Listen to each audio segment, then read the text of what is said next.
that collecting reporting data is not a burden for for all of you, especially not wanting to duplicate some of the work that you guys are doing with reporting and collecting information. And so one of the next steps that we identified from that meeting that we had with the R&R managers, and Janelle, the training coordinator from Child Care Links, also joined us, was to look at HIGH5 and see what the training module looks like there as a possible option for R&Rs to manage their training. So here we are. And if there are no other questions about kind of how we got here, I'm going to go ahead and turn it over to Jude. Okay, great. Well, again, good afternoon, everyone. Thanks for giving us, First Five, the opportunity to share our new system with you, HIGH5. It's built on a Salesforce platform. And one of the components of our system, HIGH5, is the training module. We have the pleasure of having Beth Hook. She's also joining us. I think you all know Beth. And she, basically, this is her app. This is supports all the work that the training, or her module, all the work that trainees at First Five do, the events, the workshops, everything that they plan that is based around use of this training module. So again, Beth is going to be here with me and Moana to bring this module to you all, again, as a way to consider using to offer consistent tool to collect and share information, as well as a consistent way to communicate and manage trainings to the community, as well as give that information back here to First Five. But as I continue, again, I want to reiterate that we are recording the training for those who aren't able to join us here today, so I want to make sure that everyone is aware of that, and also encourage you to share any questions or comments. Please feel free to ask them, and we will honor them. You know, and if we can't provide an answer immediately, we will definitely follow up with one. Okay. So on the basis of that, I wanted to get started, right? I've logged already into HIGH5, and you might say, wow, this does not look like what my experience is. Your experience may be similar to this. This is the community view. Well, here's the thing. When you are going to become, or when you're going to use HIGH5 as your committed event and training management tool, you're going to become what we refer to as a partner training administrator. So you're going to have access to the internal view of our system, just as we First Five staff members do. The only difference, so that means you have access to all the features and functionality. The only difference that a partner training administrator is between a First Five training administrator is you only get to see and manage your own trainings. Whereas we have access to all trainings and events in the module, you will only be able to edit, update, tweak, and enter trainings for your agency only. So with that, I'm going to jump in, and this is where you can see we have a training calendar. I am looking at our training calendar. I chose the internal feature. I just clicked on the training calendar. To get started and wanting to enter a event, and this is the sequence I'm going to take us through. I'm going to share with you all how a training is entered into HIGH5, and we call that an event. And for every event, there's a session, so we're going to talk about that. Then we're going to talk about the reminder features that you have and that you can set up for those who register. We have the ability to do surveys and manage surveys in HIGH5 training module. And then we're going to talk about the attendees. We'll then flip back to the calendar and we'll have a registration experience. So that is how I plan to go through the demonstration today. So again, the first thing we're gonna start is with an event. Every event in the training module, every training or workshop starts at the event level. And for every event, you'll have sessions. Very quickly, I'm gonna just hit this new button and start a new event. All of our events and the ones that you're gonna put in first in HIGH5 will more than likely be a training event. Well, depends on if we want it authenticated users. I get it. Because we need to get their, you see? I see. Sorry. Okay, that's okay, that's all right. So, and Beth brought up a good point. She goes, June, I think that our partner agencies want to use community events. And with the training event and the community event, there is a little difference, and I think that you guys are aware that we have committed to RDA as far as our accountability. And part of our accountability and being able to say who we've touched and who we've trained and in what communities, we have a more robust way of collecting information, not only about the training you receive, but who you are and where you are working and where you're giving these, applying these skills that you're learning or getting from participating in our trainings. So wanting to collect that information that way, we always want to set up our events using the first option, which is trainings and events, because it allows us to get a little bit more information about folks who are registering for our trainings. So we're going to keep going with the training event, hit the next button, and we're going to get started by giving ourselves a name. So test event for our partners is my name. When I get started, I want to stay in the planned status because I'm just filling it out. I may not be ready for it to be published. I don't want it to be seen on the calendar, so I leave it in a planned state for the minute, and by default, that's what it is. If I want to hold a training next week on the 12th, I may have the registration deadline be this coming Friday. So that's my registration deadline of when folks can register up to. The training is going to be on the 12th at 9 a.m. and then I'm going to finish up by 12 noon. So I'm going to offer a 3-hour training.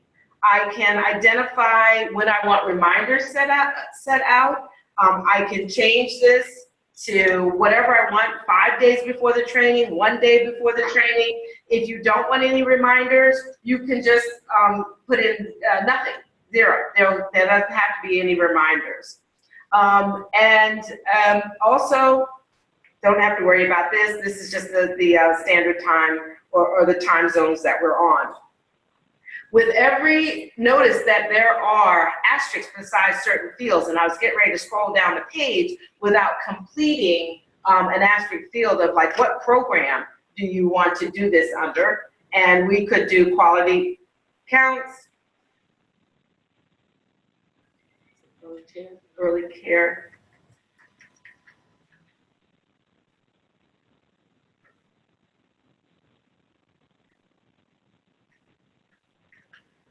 There we go.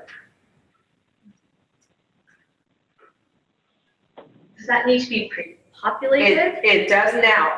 These are our first 5 programs that are built in here. And what we're going to do, if there's a commitment of all the RNRs to partner, we can make a customized programs for our partners. Okay, but the reason why you're seeing what I was searching for was one of the first 5's programs, because that's what it's built for. And again, we can add and customize as needed the drop-down list to reflect our partnership and everyone consistently using this. All right, so I'm moving down further. So we talked about just setting the baseline for our event, and we have also identified required fields with the asterisk, and we don't have too many so far. They make sense that we need the program and we need the name. And there is little tweaks about I can manage who gets to register for a training. You can set up a training in HIGH5 and say, only allow folks to register if I've sent them an invitation. They have to get an invitation to register. So if you know you are generating a training for a subset or a specific group of people, but you want them to have the registration experience because you want to get that information from them, you can easily click this box. There is also, I'm sorry. I have a question. Oh, great, Gwen's got a question. So if someone that they've included to receive the invitation wants to forward it to someone else on their staff, can they forward that? Or is it unique to that one person? They get a code. Got They it. get a code, so it's unique to that person. They have to send an email to the person saying, hey, send an invitation to Rowena, because she wanted her to come to this training, and then Okay. Did everyone hear that? Yeah, Excellent. And another question? Yes. I have a question just about the enable coupons. that's it. Go ahead, Beth. Yeah, please. We use that, like, because we charge a fee for CEUs, or when there is a full day training, we usually have a fee.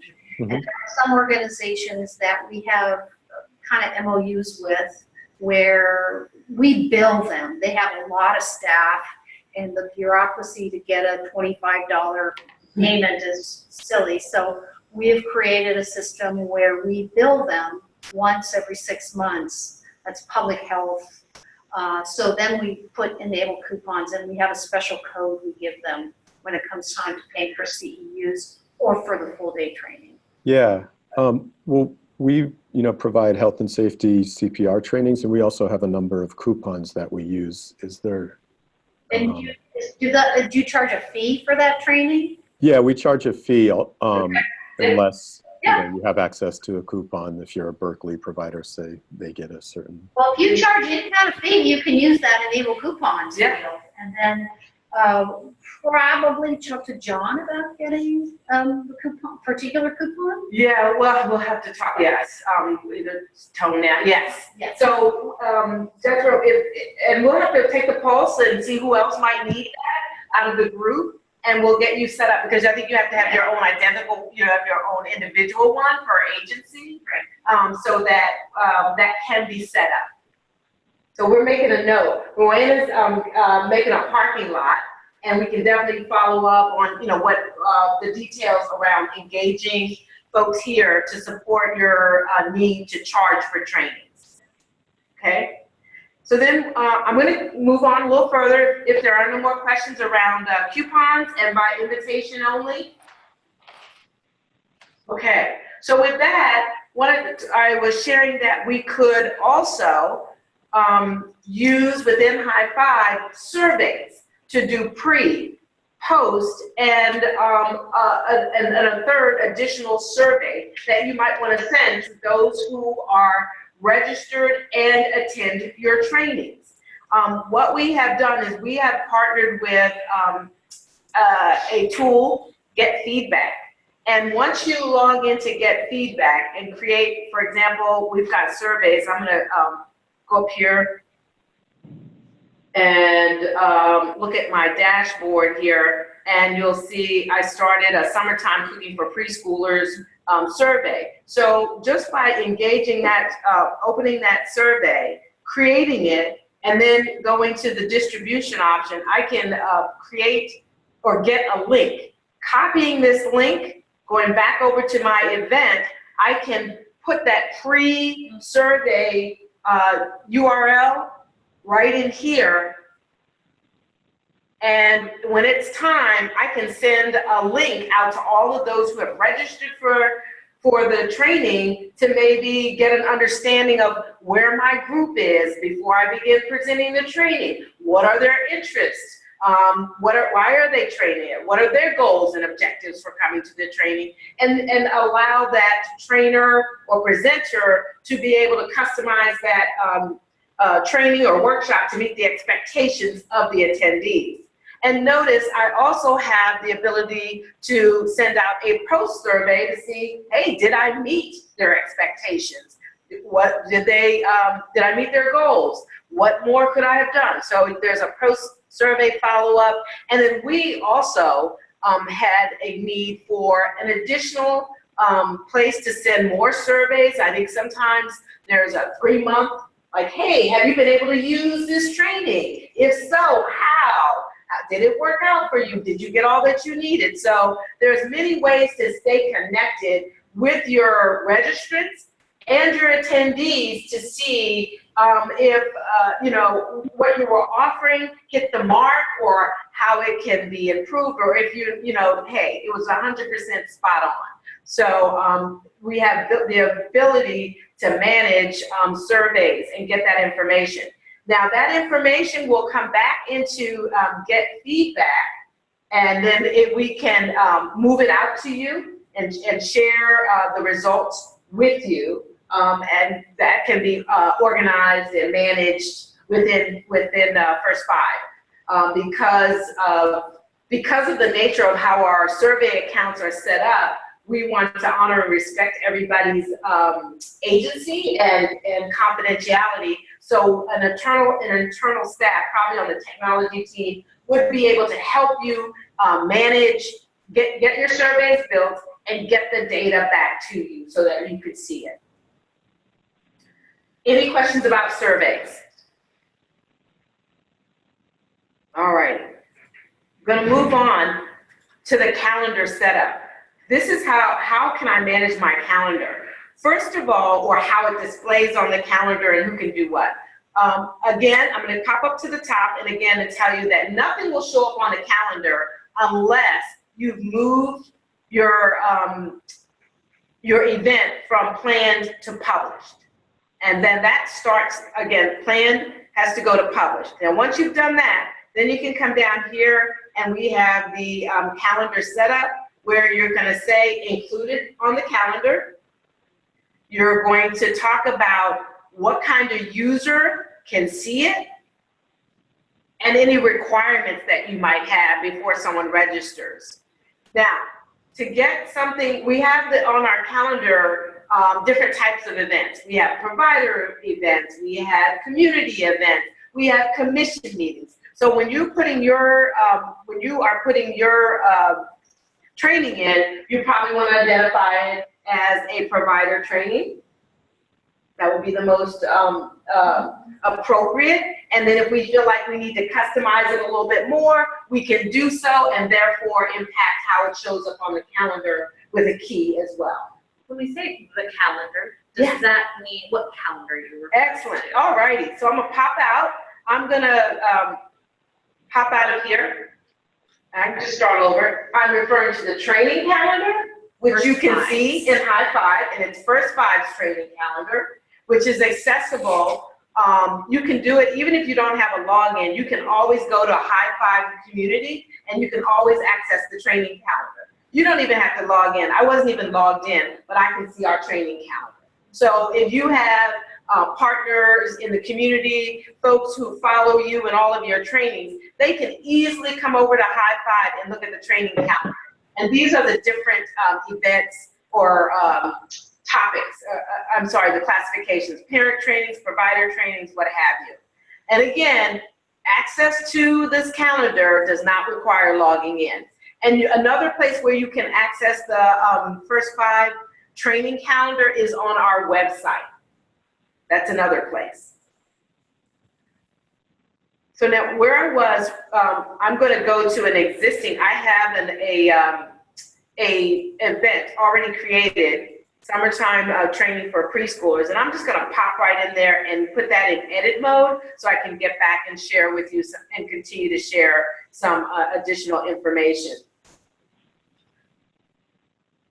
We were talking about, just going to get here, I'm going to edit this because I already set this up before just so we could kind of move through it a little quicker. We left off at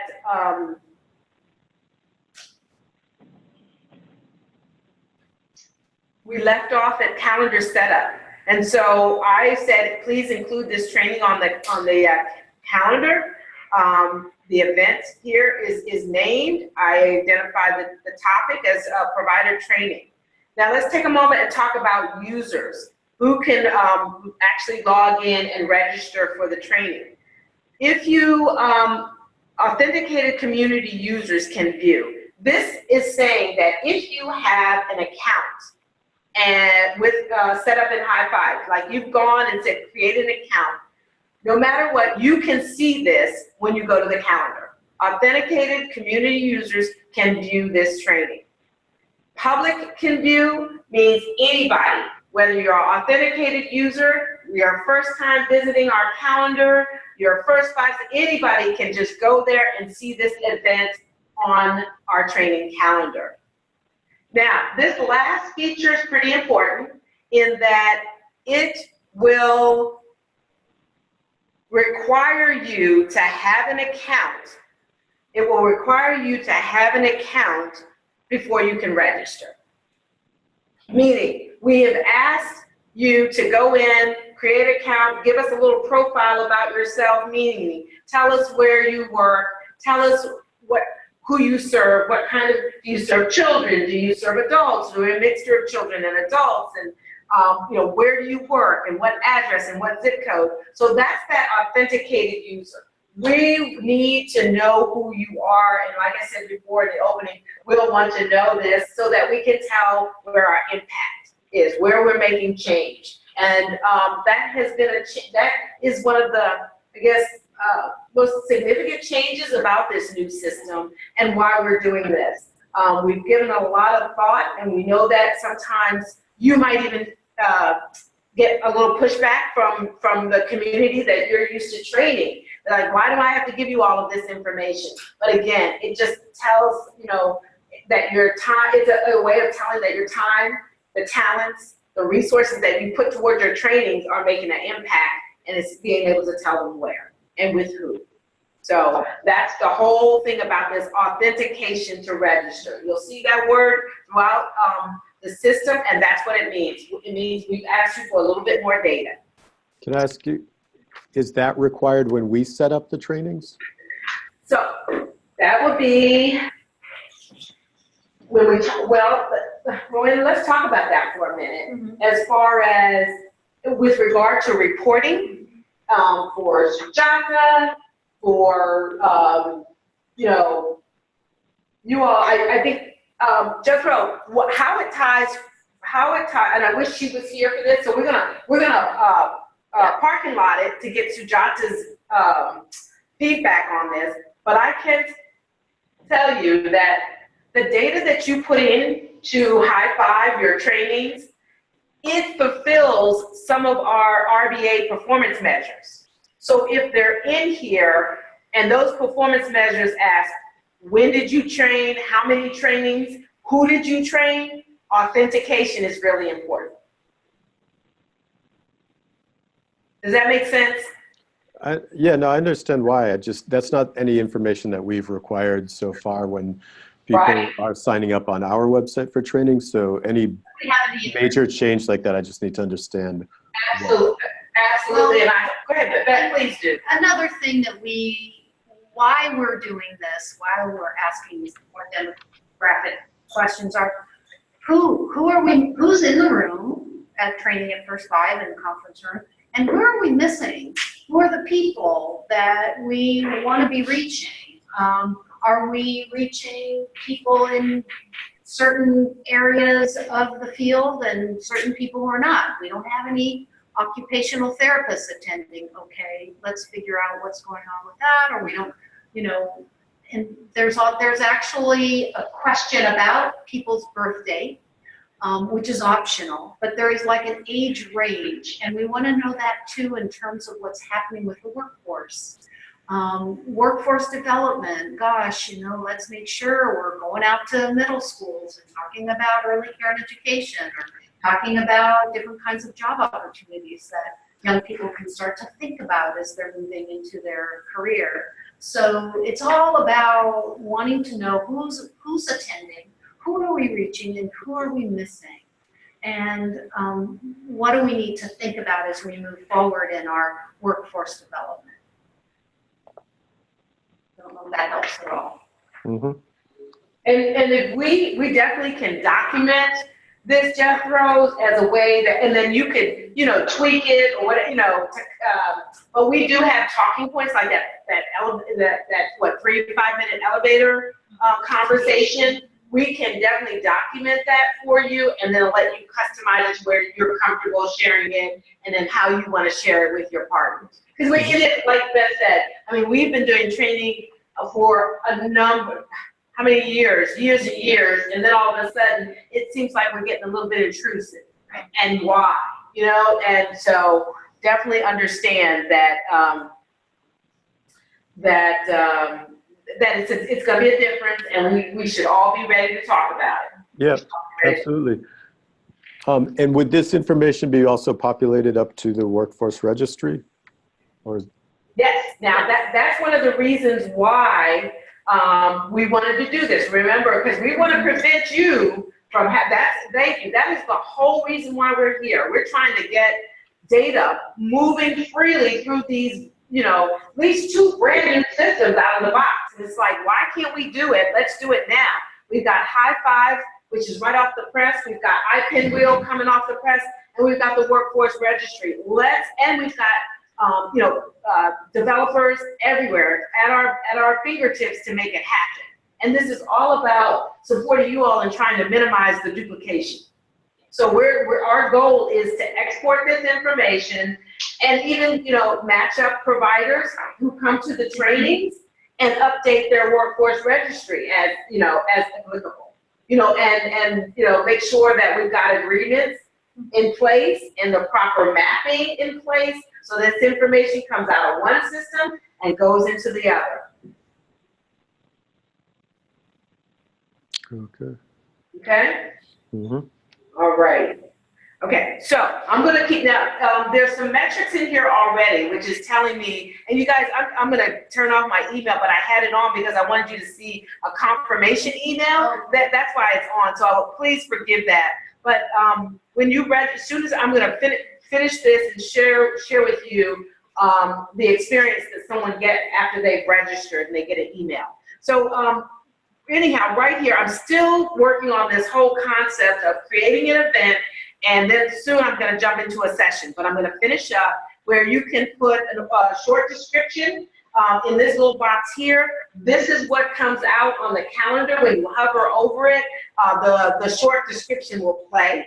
And then there's some internal comments that you might want to put here for yourself and some other notes. There's the ability on this, in this system, to identify where the training will be held. And, you know, GPS will pop in and make sure that someone can click on it and get directions and, you know, have that experience, this modern day experience of finding out where the training is. You also have the ability here to add some extra notes, like, you know, if there's no off-street parking, bring some coins, or, you know, get your meter app ready, blah, blah, blah. So you can add extra venue notes for folks so that their experience getting to the training site is more pleasant. We talked about being able to collect payments. I'm not going to dwell a lot into this, but because it might not be everyone's experience, so I'm just going to hold off. And if we, when we need to do that, we can definitely walk you through that. But right now, I'm just going to continue on. And so at this point, we're pretty much done with the event. There are some information here that you can put in for our confirmation emails, which you can add, and folks will get these messages when they finish the registration process. So these are here. And at this point, I can press the save button. Now, I have finished the event, setting up the event for my summer school cooking class.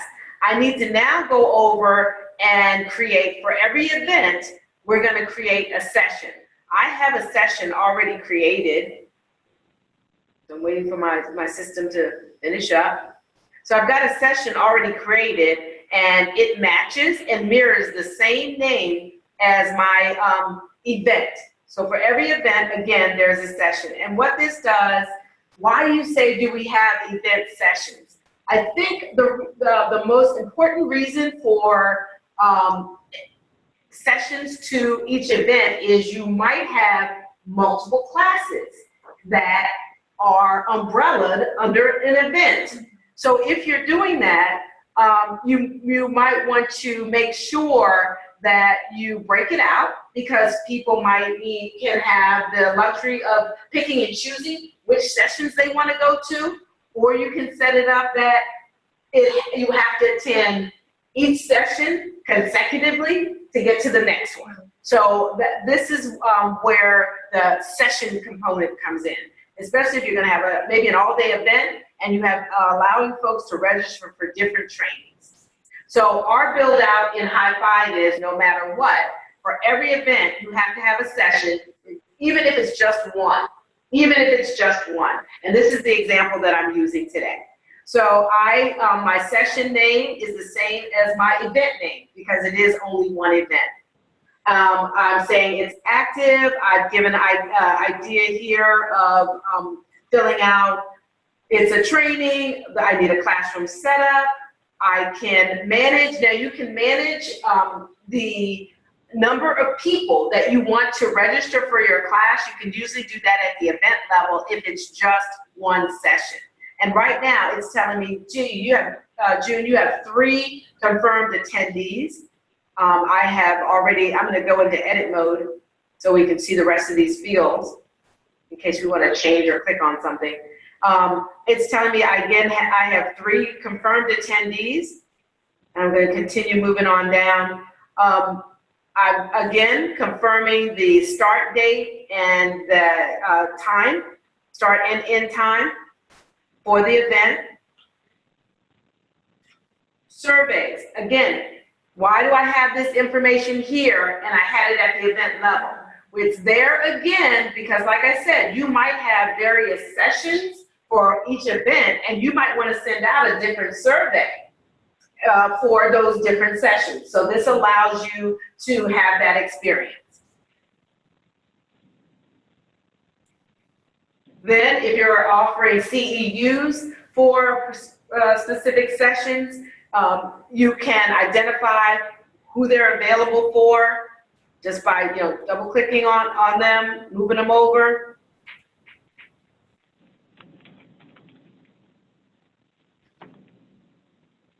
And then you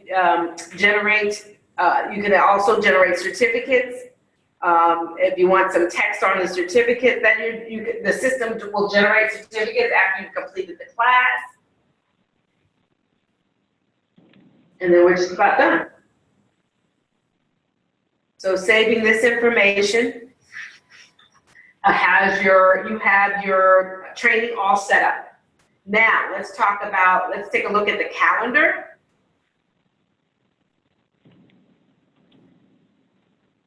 And I'm going to go here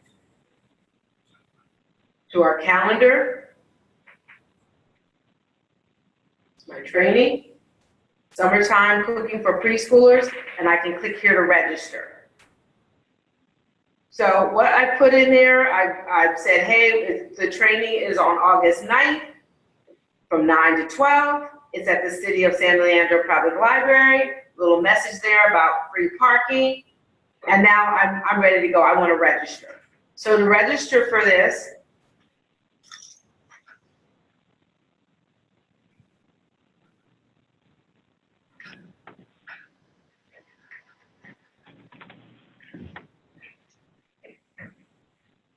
registration.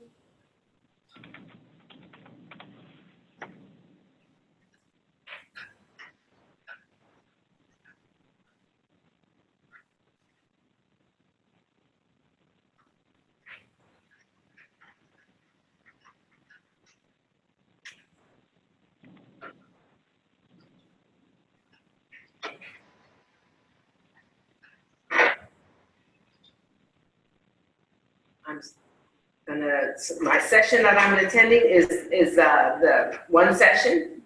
It's already selected for me. I've never seen it already selected. So We made it, we fixed it. We did. Yes. Yeah, Ah, that's I so, think you gotta take over it, so. my hero. Yeah, but look at the mess. We were able to fix a problem that our users were experiencing around selecting a session. And especially since there's one, you really don't see it. So we had to add some extra text here that says, please select the button next to the session. So sometimes when it's just one there, folks don't know. So I'm sorry, we were just delighting in the change that our developers were able to make. So once I've added this quick experience with putting in my information, I submitted my registration, and then it's going to tell me, hey, thank you for registering. And then you can add this to this registration to your Outlook. You can, so it can go on your calendar, or if you're ready to go back, you can just come on back to the HIGH5 community page, which we've seen before. It just takes you back and asks you to log in. Now, I was keeping my mail open because I wanted to share with you what a message would look like when someone has finished. Wait for my email to refresh. There we go. I registered myself this morning for a class.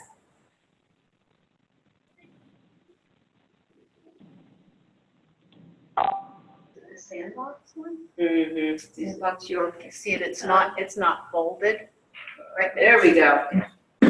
There we go. So this is what I get also in the email. After I have registered, I get a confirmation. Thank you for registering for our event. Please review the information, make sure we've got it right. There are no prerequisites for the class, no required materials. Trainer hasn't been identified yet. And that is a feature that we have. You can identify the trainers in HIGH5 if you want to. You can set them up. They do have to be authenticated. Trainers have to be approved. Beth and her group do that for you and will make that a smooth process. And then you can just, it just tells you can print and bring this to the class when you're coming. It's not necessary, but you can do it.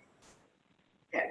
Now, I'm going to switch back over to our training, go back into the event, and I wanted to share some of the features that you can do, like to manage your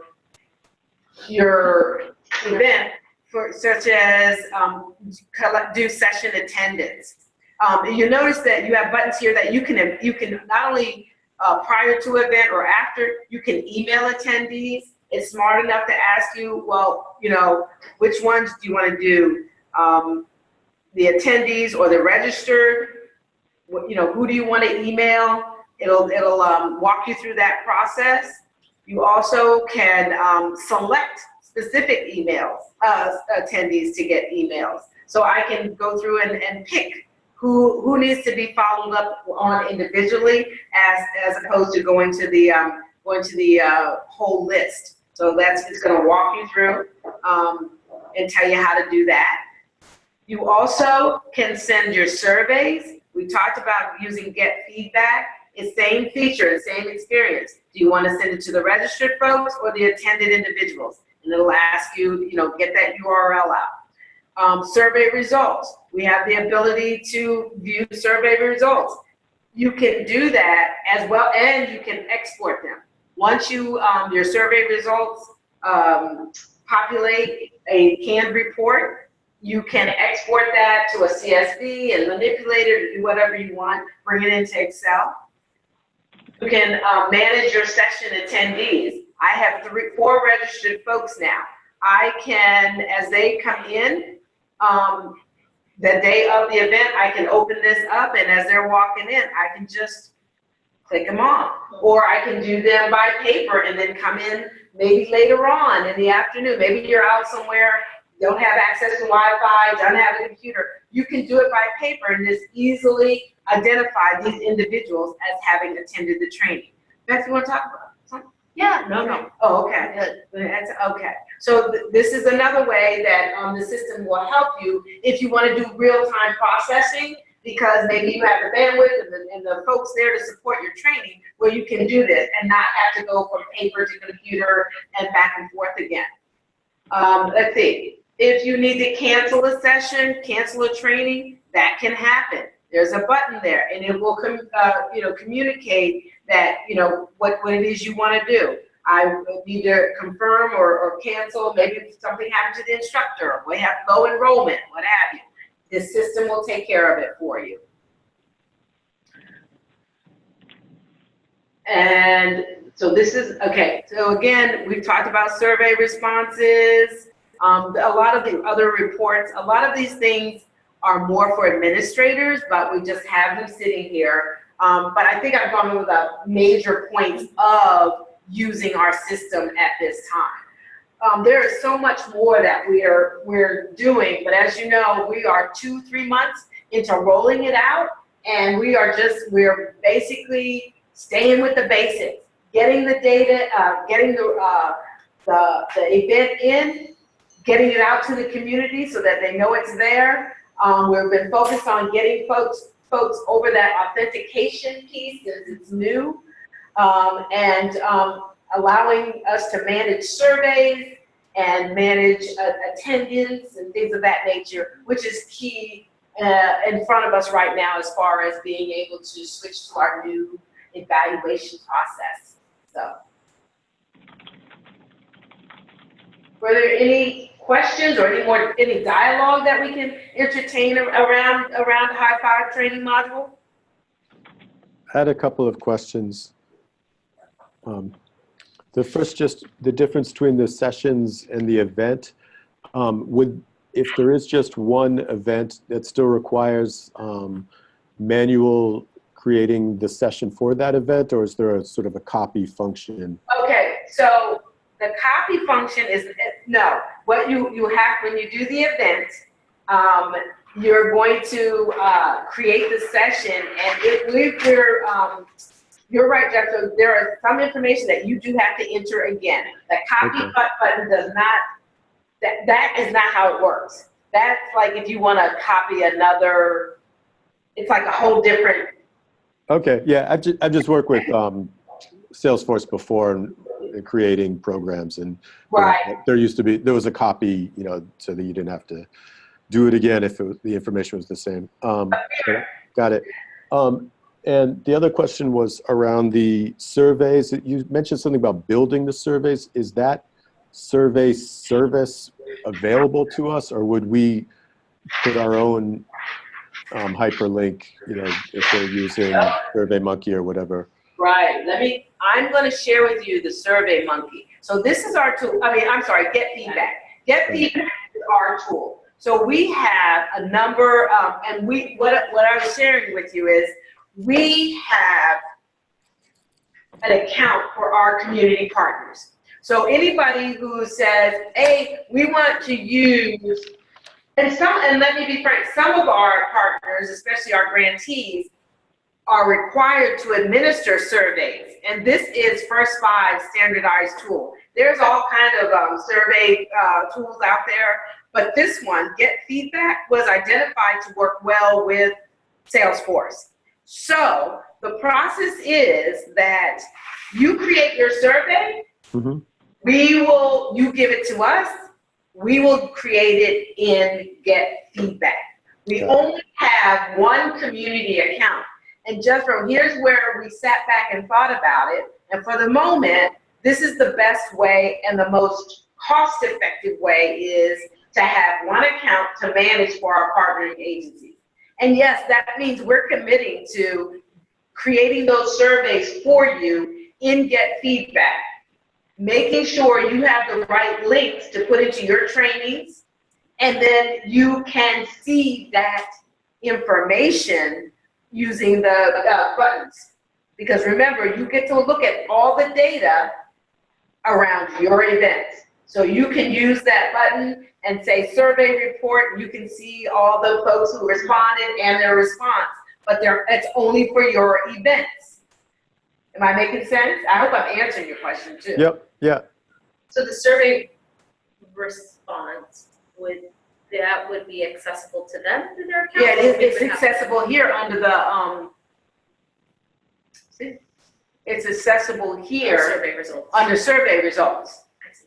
okay? But there's also, we can also, and so when you go to look at survey results, if it's a report, you can export to a CSV. But we also can go to get feedback and give you that data that way as well.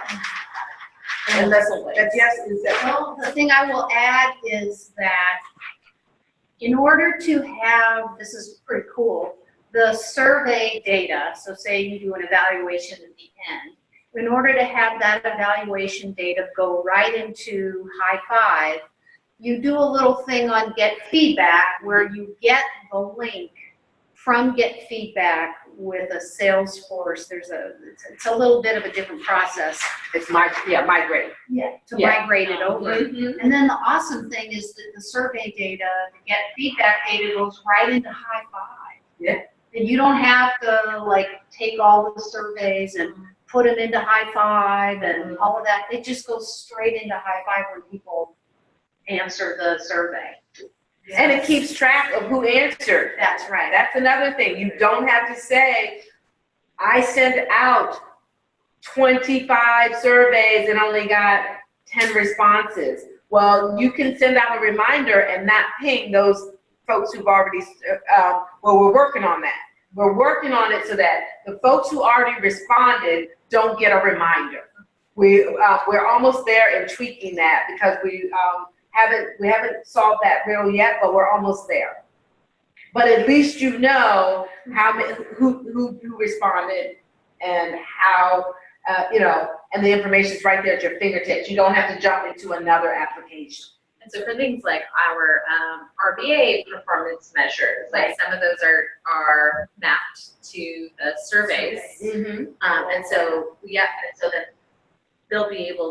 they will already be in HIGH5. That is truly, let me say that again, Moana, because that is, I think that might be an important factor in deciding if you guys want to use this tool.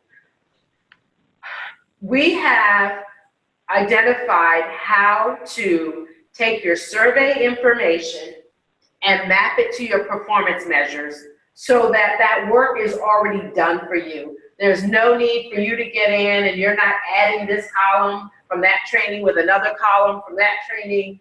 That information, if you use Get Feedback and we associate it with your performance measures for any of your awards that you might have with Sujata or anybody else on the ECE group, the answers will already be there.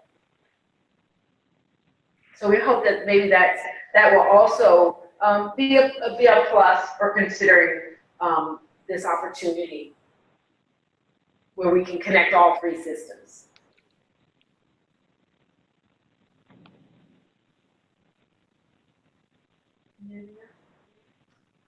Question about Sure. so if they want to, if Bananas or 4Cs has their own calendars Mm-hmm. that they want to put that to enter in this information, what would be the best way for them to put that? If they have their own Their calendar and they want to invite folks to register in HIGH5 from their calendars, they just take the URL. There's a URL, and we'll make sure that you take the right one. And it's at trial and error. There's a URL for each of the trainings, and you can take and put that on your calendars. And when they click, they'll take it to HIGH5. So there's an easy way to publicize to other places, other formats, other platforms. So it can go easily to the workforce registry as well.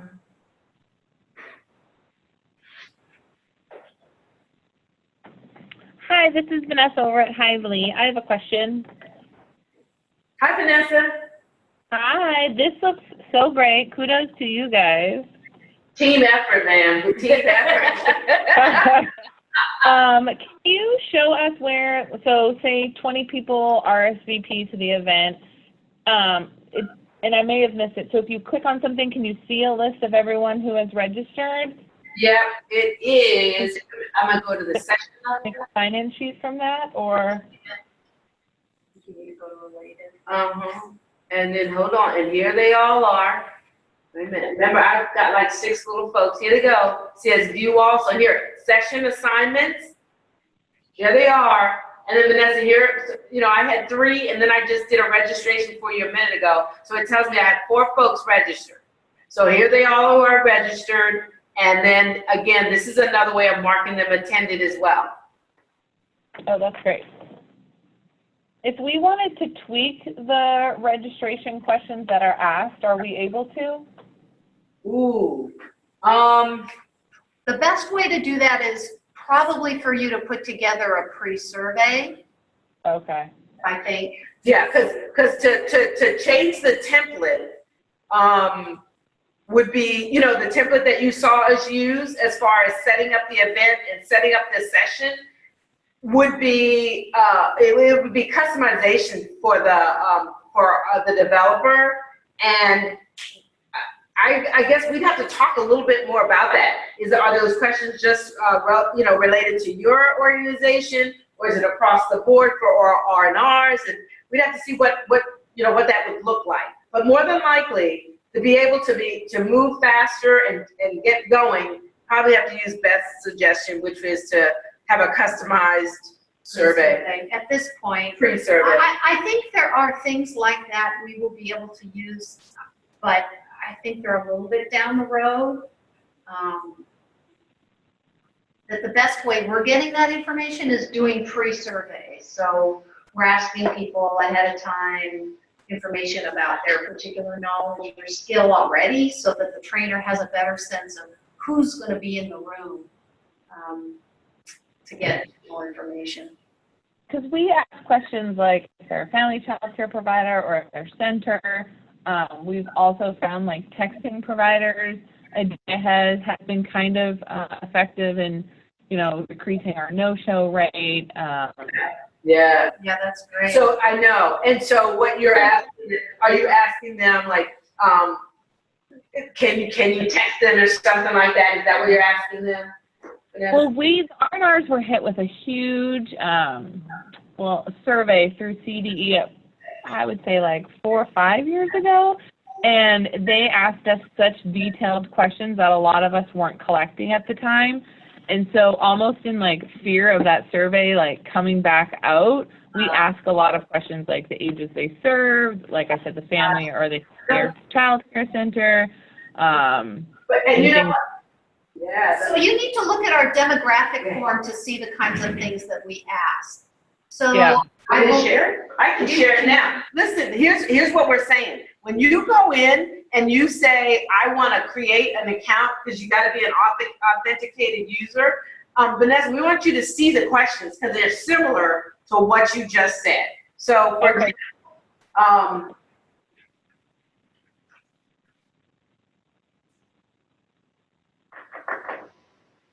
But sometimes, and this could very well be answered in the pre-survey, but like questions I have is in regards to the training, but I think the solution that was mentioned before, like that could be the pre-survey.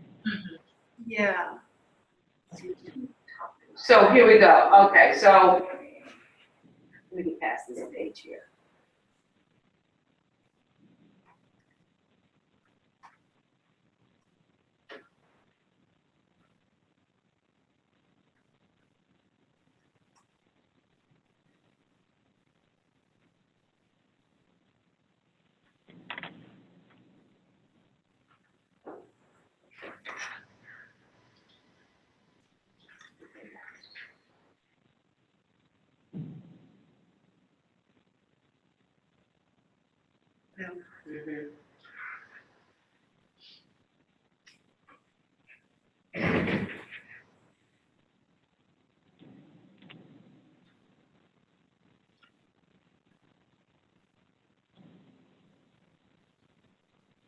Well, because it's sensing, I guess you're already logged in. I know. Here we go.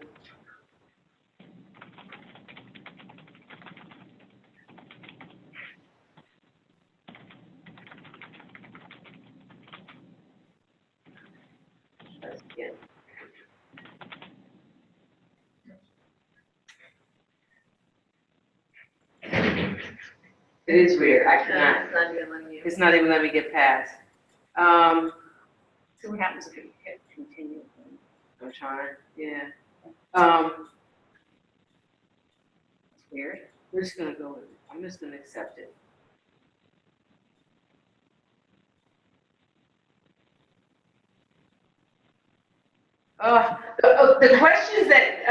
The questions, Vanessa, that you just asked or shared are questions that are part of this next page, which I'm trying to get to, which talk about, you know, give me your age range. Tell me, Right.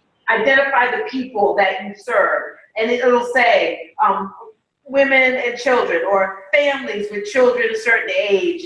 So, and then it'll say where do you work, and it'll want to collect your zip code, because, well, that's kind of what we're interested in.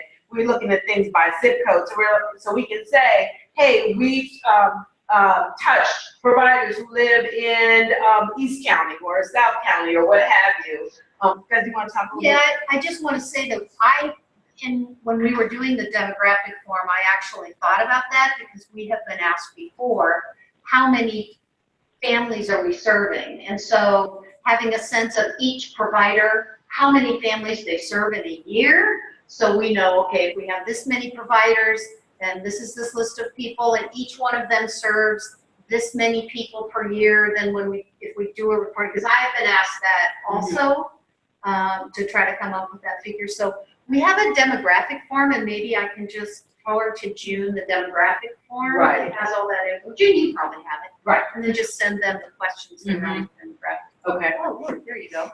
Okay, But- it sounds like anything that it doesn't capture, I could do in the pre-survey though. Right.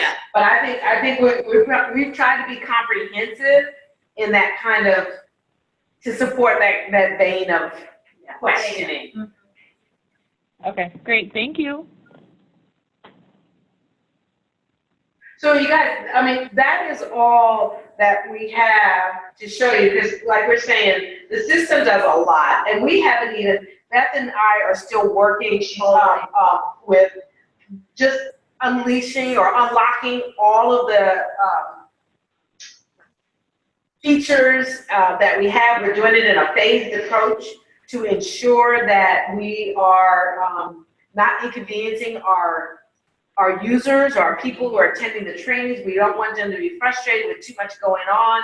So we're just wanting everyone to have a smooth experience getting their accounts set up, being able to register for class, getting the right notifications on where to be, what time, and when. And then other things that we'll be working on are dashboards that can speak to those performance measures, and letting you see how, from training to training, how you're doing. We're going to be working with our developers in probably late fall, once we get a quarter or 2 quarters. We just started using the system in July. So you can see we are really feeling like we've come a long way in 30 days and getting it out there to our partnering agencies. And by the close of the second quarter, we hope to have a lot more up here around, dashboards and reports, which is kind of what you're seeing. And by the way, we're in the sandbox. We're in the testing site, if you will. But we're going to be having some nice dashboards that inform you of, how your trainings are going, attendance-wise, who's coming, all of that.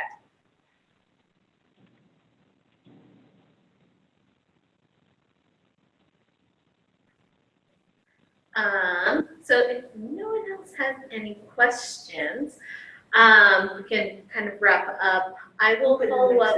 Yeah, I'll follow up with everyone with the recording from today, along with a list of the questions and responses that you all have asked, and we'll also send along the demographic form that we discussed but couldn't quite get to. And I know that there are some folks who weren't able to join us for the call today, so I'm sure they'd want some time to look at the recording or watch the recording. They might have some additional questions for us, and we can kind of just do that back and forth, and then check in a few weeks again to see where everybody's at. We can have another meeting. Oh, yeah. Rowena, hi, it's Dalton. Sorry, I have a question before you close out. Yeah, of course. So it was a while back. I think it must have been in like the spring or maybe even February or March, where the 3 training coordinators, we went in and we were trained a little bit on using the system. I remember there was some confusion because before, what we would typically do is there were some data that would be collected, and what training coordinators we would do is we would advertise the event on our own, in our own systems and our own calendars through our agencies, and then we would go back into EC Online afterwards and put in the participants that had attended, because we wanted to have control of just keeping track of who was registering for the training, and there were some things that we did that EC Online didn't have the capacity to collect. So when we were getting trained in this system, it seemed like it wasn't really able to for us to do that we could do it on our own website, and then what we wanted to have the opportunity to do was still have it on First Five's training calendar, but not allow people to register through First Five. So I was wondering if that was something that was possible, if we can have it on the calendar, but it somehow links to our page for people to register on. If we're going to have to put in, and the second part of that question is if we're going to have to put in all of the participants' information after the fact for the First Five trainings. Well, I'm not sure okay, so that, I get, I'm going to kind of take it apart. Yeah. Take it apart. And I'm sorry, who are we talking about? Allison. Hi, Allison. We're using our older system in ECC Online. It was a process of post-event. You guys would give the data into ECC Online after the trainings. And so it would be a Sujata call for that. Well, and you have to remember, the reason how we came to the table was we were asking, you know, do you still want to do it that way? Or we can offer you this system that allows you to do it, and then we can move that information among, you know, other systems and even give it to you so that it can possibly pre-populate your existing system within your agency. So I think, and everybody said it's all or none. If everybody's going to do it in HIGH5 in real time, or it'll just be the regular process of post-event. So I think that was our conversation when we were at the table a couple of months ago, where it's like, hey, but let me see it first before we make a decision. Everybody was wanting to take a look at it. Okay. Now, you can manage in HIGH5. I think you also said something about, well, we want to manage our folks, and you can input individuals. You can register folks under a training yourself. You don't have to register them or have them register. You can just go right in, and that list that I showed before when we went under the related, you can just add people yourself. That is not something that you have to have them have that experience. Do we have to create a profile for them though, and it has to be verified, or you're just putting their name and their email? What would that entail? It sort of depends on, I mean, some of this is a conversation and some of this may be an incremental process. I think the goal ultimately is to have everybody have an account on HIGH5, everybody registering on HIGH5, all of your, that's my understanding. However, I think it's that's going to create a while to get there, and it's possible that, well, for sure, if you check the box that says authenticated users must be authenticated in order to register, then for sure people are going to have to create an account. That's what that means, is that you can't register unless you have an account. And for us, we're doing it because we want to get all this information about everybody. And I know that I have actually put some trainings on the calendar that were think I got them mostly from Bananas. I may have gotten some from you too, Allison, I can't remember. But I put your link. I don't know what you were using to register people, if it was oh, what is it called? We use our own website. We have something built into our website. Okay, but there was a specific link, and then I just put the link on how it is on the calendar. So people were able to register, not through HIGH5. But, you know, I think that's a conversation. My sense of this is that it's a conversation with Sujata and the group to figure out how is this going to work? Will this work? What's the incremental process to make it work? Do we, for now, just have you guys putting them on HIGH5 yourself so you get used to using HIGH5 and how it goes and how to set up a training, but the URL that you put in there for people to register is this particular, and then you're just going to have to put in all the data as per usual, later on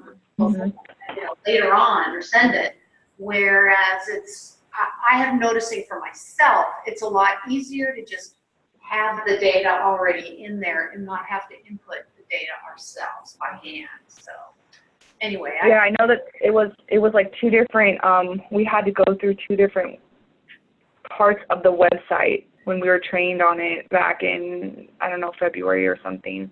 Exactly. That there was two different ways. If we wanted it to be kind of advertised as a community training but not have people register, we had to do it through one portion of the website, and then for the data that had to be collected, we could go through the part that we were trained on today and just have it on clicked as planned and not something that was published. Correct. So I was wondering if there was a way that you could publish it, but because I was noticing there was nowhere that you could say disable registration. Say that part again? She wants to disable registration. And then we could put our link to our own website. Oh, yeah. If that's still, I'm not saying that's necessarily the route that we want to take. You can do that. But you can do that because you can put it on our calendar and we can put your URL and we can have that, but we can still put the event and session into HIGH5. We just remove it from the calendar altogether. You know what I'm saying? And it's there so that when you're ready, after you have directed folks to your system, you've gotten that registration information, then you're going to come back over and type it into the HIGH5 registration. Correct. Okay. But yeah, that just allows you to be able to, you know, massage and look at your data before you put it over to us, and just maybe have to do a little bit of duplicate data entry. But if it's a tried and true process, it works. I understand not wanting to move away from it. Mm-hmm. We were using, for a while, still using Eventbrite. And so we had events on our calendar. But the link inside HIGH5 to register was Eventbrite. Because we were not quite up to speed yet on HIGH5 to be able to use it. Starting July, second training we had, we were able to start using the HIGH5 link. Mm-hmm. And then I have a question about the survey as well, because sometimes there's a concern about people having access to an electronic device. Could it be that we do have a link that people can do the survey, but then there's also the option they could do a paper one? Would we then be able to put that information somehow into the survey, or it's kind of just one or the other? Right. So I think you're asking, so there are folks who will do it electronically. Others will say, please, I'd like a paper survey. And when you get to get feedback, we can put the paper surveys in. They can go in. Yes. Okay, thank you. Yeah. There was some talk about. What? Oh, go ahead. Yeah, and we are also I don't know how you guys feel about it, but at some point, we're also, in the next month or so, probably going to be moving further down the road in securing tablets that will allow people to, finish or complete surveys, just before they leave the training or something like that. So stay tuned for that as well.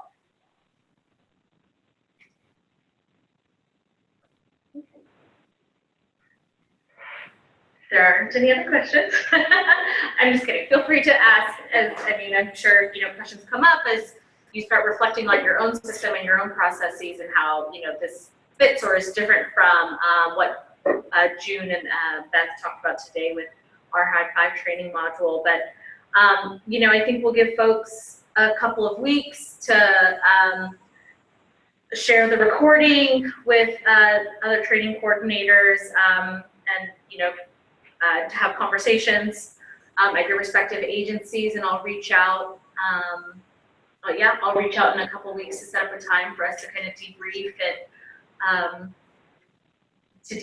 and talk about any concerns or excitement that's around the training module. And in the meantime, feel free to contact myself, Beth or June, if you have any pressing questions, would like to see a feature again because it was a little confusing, or you just need a refresher, or if there's a specific question related to that, feel free to reach out to us. And maybe if folks are still thinking, let me see more, our next possible steps could be showing how this information would flow from maybe workforce registry to HIGH5, or the file we would give them, around your attendees, updating that they attended this training and they earned this much, these CEUs. So we can just kind of share with you where we would be lightening the load and the burden on you all, but also making sure that the data that is, there's so much similarity in the data. You shouldn't have to be putting it in all these different places. And we're trying to use our state-of-the-art technology to make it happen. Awesome. Well, thank you again, everyone, for sharing your afternoon with us. And I will be in touch soon. Okay, thank you. Thank you. Thank you. Thank you. Bye. Bye-bye. Yeah. Bye.